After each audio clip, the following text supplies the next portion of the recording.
नमस्कार, आपण पाहतात आर के न्यूज. बोला कंटिन्यू करा पुढे आता कंटिन्यू. सगळ्यात पहिलं जैन बांधव आणि आमचा संघर्ष हा मुळात नाहीच आहे, कारण गाव हे जैन बांधवांना आपला बंधूच मानत आहे. त्यामुळे संघर्ष करण्याची वेळ भविष्यात येऊ नये आणि त्यांनी गैरसमज करून घेऊ नये. हा विरोध फक्त एका चंद्रकांत पाटलाचा आहे. त्यांनी सगळ्यात पहिली गोष्ट बोलायची झाली तर आजपर्यंत एवढे आमदार झाले, त्या मंदिरावर एकही रुपयाचा निधी लागलेला नाही. त्या गावात कलेक्टर कुणी काळा की गोरा बघितला नव्हता. कलेक्टरला भाऊंनी आणलं, आमदारांनी आणलं. त्यानंतर 10 कोटीची निधी देण्याची त्यांनी मागणी केली, तर त्या माणसालाही इथे बदनाम केलं जातं आहे. ही खूप भयानक स्थिती आहे. म्हणजे त्या देवळाला किंवा त्या गावांना कुणी वालीच असू नये अशी काही भावना आहे का, हेही त्यांनी ह्याच्यातून दाखवायला पाहिजे. आणि जर ह्याच्यात त्यांनी सांगतायत की आमदारांची मागणी किंवा असं, आमदार ह्याच्यात विनाकारण गोवले जात आहेत. त्यांना राजकारण केलं जाते आणि राजकारणाचा बळी म्हणून त्यांना ह्याच्यात बोललं जात आहे. तर त्याचाही आम्ही एक निषेध करतो.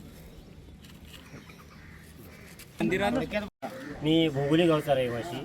आज आम्ही सर्व ग्रामस्थ इथे जमलेलो आहे. कारण एकच आहे, एक चंद्रकांत पाटील म्हणून जैन समाजाची व्यक्ती, त्यांनी आमच्या गावामध्ये येऊन जो नको तो प्रकार केलेला आहे, कुणाला विश्वासात न घेता, चौकशी न करता, अर्धवट माहितीच्या आधारे जे व्हिडिओ करून जो सोशल मीडियावरती अपलोड केलेला आहे, त्यामुळे गावची बदनामी झालेली आहे.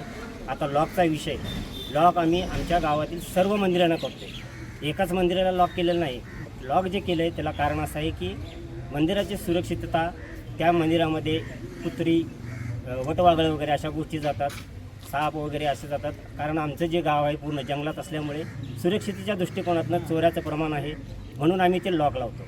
पण ज्यावेळी एखादा भाविक येतो त्यावेळी ते आम्ही लॉक चावी त्या माणसाला लॉक देऊ, मंदिर ओपन करून देतो आहे.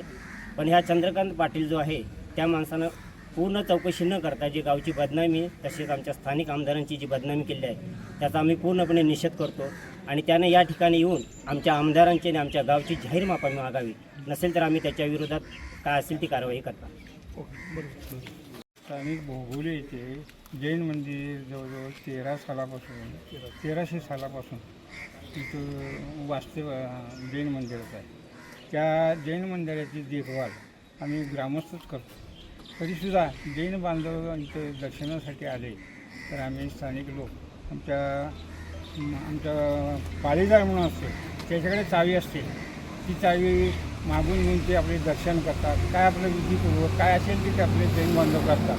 तरी त्यांना कुठल्या गोष्टीचं आम्ही बंधन आणलेलं नाही. तरीसुद्धा काय त्या दिवशी कुठला चंद्रकांत पाटील म्हणून व्यक्ती आली आणि आपल्याला चावी मिळाली नाही. त्या चावी त्यांना कोणाला विचारायला नाही, कुणाकडे आहे हे विचारायला पाहिजे. हे विचारत न घेता, विश्वासात न घेता एकदम आमची स्थानिक लोकांची बदनामी केली. त्यांनी जाणूनबुजून बदनामी केली. त्या व्यक्तीचा आम्ही ग्रामस्थ म्हणून निषेध करतो. तसं